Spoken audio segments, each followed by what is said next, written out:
My name is John Buss. I'm age 50 and I own 2 tanks.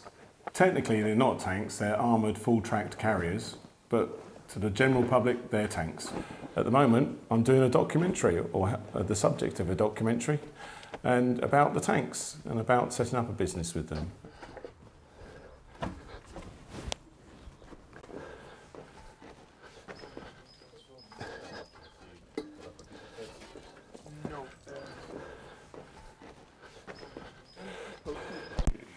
Hang on, go. Yeah, maybe that's a little bit too tough. Do you mind if I bring that out a little?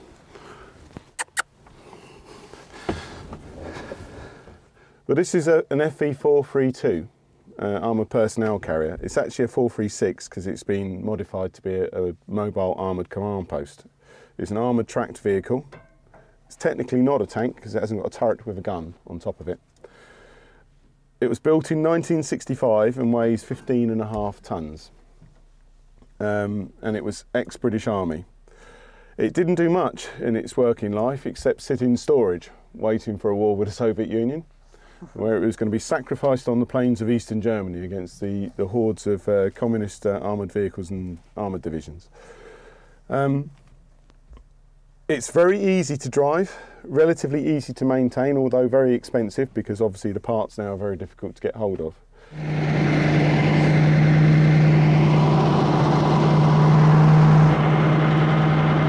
Ready?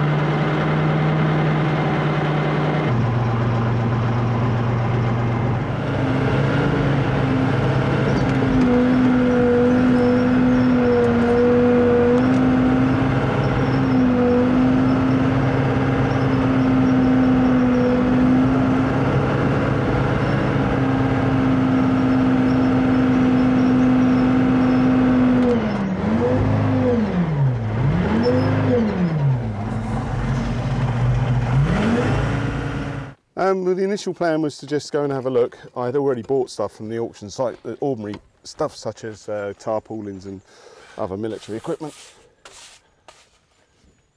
And how did you get them over here? They came on Swansea Cork ferries, the last ferry before they went out of business.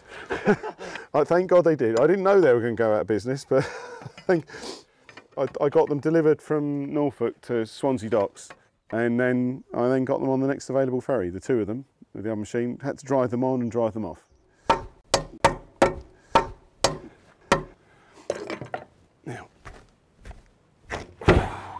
stand back, this is heavy. Well, we drove them on last, so no one saw them, and they were right at the back of the machine after all the public had got on. But in the morning, I was allowed to go down 10 minutes before everybody else so we could warm them up. And so we had them going, and you heard the noise they make. Yeah. And they were at the back, and all the fire doors were open, and the public came down to their cars, and there were just people queuing up to take photographs and selfies and stuff like that. It was great crack. This is not like.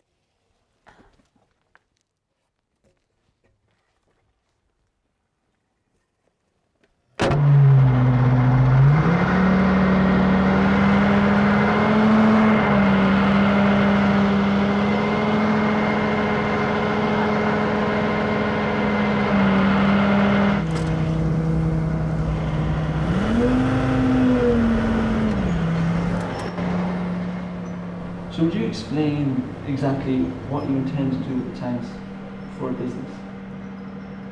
Right, well, what I'm basically going to do is use them for events. I'm hoping to advertise them to corporate bodies, companies, organisations, and take them out and take lads out and girls for an afternoon or even a whole evening or overnight event involving camping, playing at being soldiers, getting themselves damp, wet, dirty, muddy, stressed, tired, and a nice breakfast afterwards. You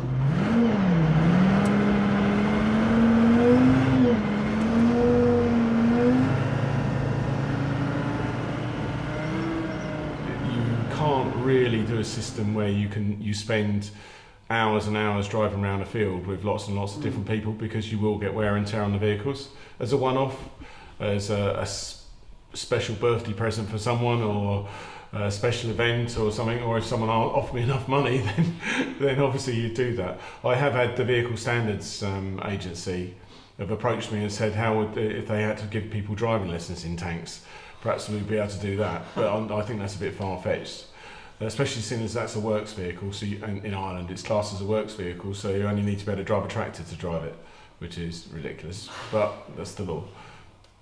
How does it actually feel driving the tank? Like, what's the experience like from your point of view? It's good fun. Yeah. It actually is good fun. Now I think if you were driving them day after day, it would just become a job. It's because it's unusual. It is good fun, and they are difficult. I mean, the tanks are very easy to drive because they just 2 levers, pull a lever to go right, pull a lever to go left, pull the levers back to stop, let them go to go. It's very easy to drive, but it's actually quite mentally challenging to drive it well and drive it safely. And there's a little bit more, just the way it's big, and you get the feeling of it's a big machine. And it's noisy, and it's loud, and it's uncomfortable, so it's a challenge.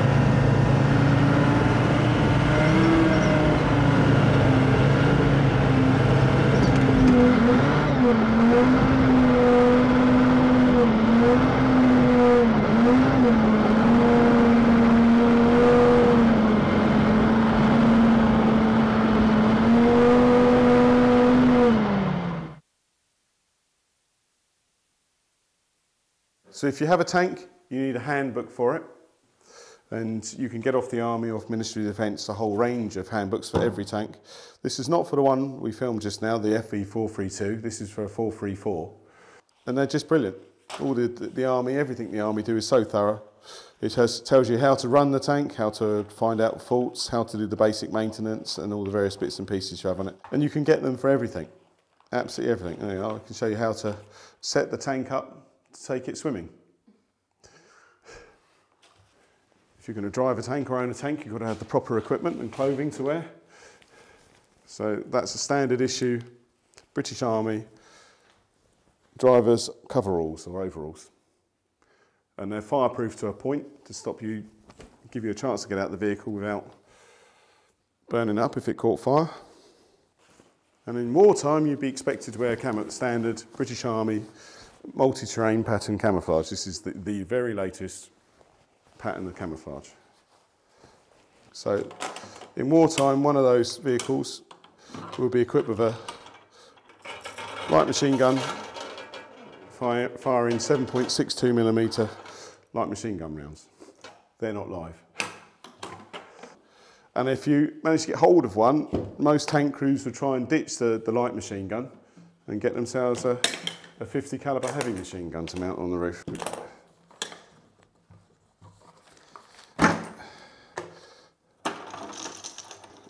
No, here's one, but that's 50 caliber heavy machine gun.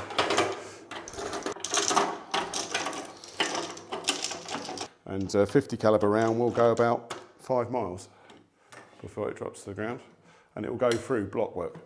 So it'll go right through one side of a house and come out the other. So every crewman would be issued with this. So this is helmet.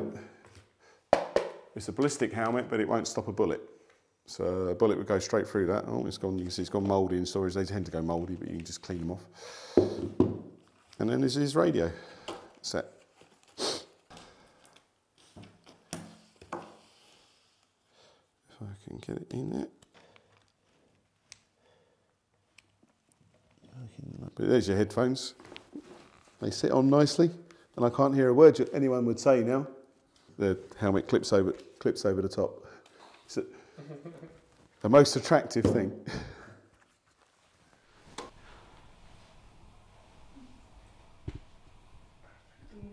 My dad did 24 years in the army, and then he became a music teacher after that. So when I was born and grew up, he was a teacher, he wasn't in the army. But every year he would go to the commemoration of the Korean War in London in St Paul's Cathedral, so I'd go along, tag along to that, because he was quite relatively famous from the Korean War as well. And his regiment were the Gloucestershire Regiment. They in April 1951, they fought an entire Chinese army to a standstill. 600 of them were killed. 600 were either injured, killed, or captured, and most of them captured. And my dad spent 2.5 years in a communist Chinese prisoner of war camp afterwards. He was the drum major of the regiment, so he was in charge of the drums and bugles. And their job was to protect headquarters in wartime. But near the end of the battle, the Chinese didn't have radios or high-tech equipment, so they used trumpets and bugles to signal between units and signal attacks and signal retreat and all this sort of stuff. And so the noise when they were on their final hill being surrounded after 4 days, the noise was terrible. So the commanding officer had said, do we have a British bugle that could reply to this noise? And so my dad was 6'4", wouldn't have one of his drummers play the bugle, so he took the bugle off him and stood outside his slit trench and played the bugle. And he played every single call in the British Army bugle manual from start to finish in order, except that he played the last post at the end. People know the last post from funerals, and then he played the long reveille, which is the most complex bugle call you can do. And he played it in the direction they thought the relief was coming in. There was supposed to be a relief column fighting its way through to them, but it didn't get through to them. And when he finished, allegedly, everything was quiet. All the gunfire had stopped, everything had stopped, and all the Chinese bugle and trumpet calls had stopped, and there was total silence for a minute or two. And then the battle started again. And then a short while later, they decided to try and get off the hill, so the wounded were abandoned in the care of a medical officer, and they all tried to escape off the hill, but most of them got captured, including my dad. But yeah, it's quite a famous story, and I have pictures of it as well.